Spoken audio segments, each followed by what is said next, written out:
May bago kaming kapitbahay, ang malayo tay na si Aling Tisay. Ang mister niya'y nasa Dubai, kaya tigang na si Aling Tisay. Inakit niya si tatay, si tatay naman tululaway. Maganda't sexy si Tisay, tatay ko ay bumigay. Si tatay wala lagi sa bahay, andun sa kapitbahay, sa bahay ni Aling Tisay.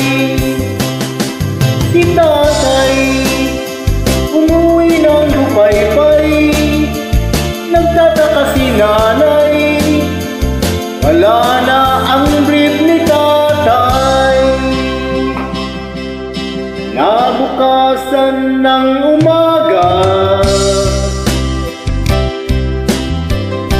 nanay ko'y nagduda, itatay ay sinundan niya. Tama nga ang kanyang hinala. Si tatay wala na naman sa bahay, andun sa kapitbahay, sa bahay ni Aling Tisay. Si tatay umuwi ng lupay-pay, nagtataka si nanay, anti na ang suot ni tatay.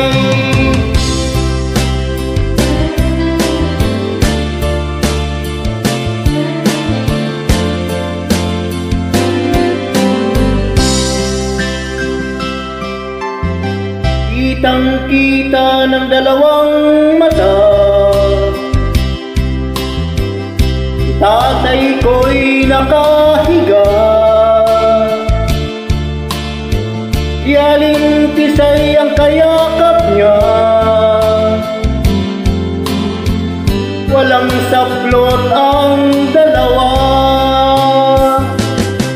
sa galit ng aking nanay, hinila si Aling Tisay, gulat itong si tatay.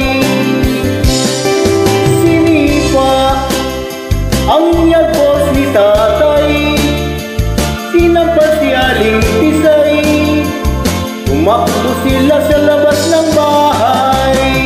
Hinabol sila ng aking nanay, tuwa ang kapitbahay, hubot-hubad si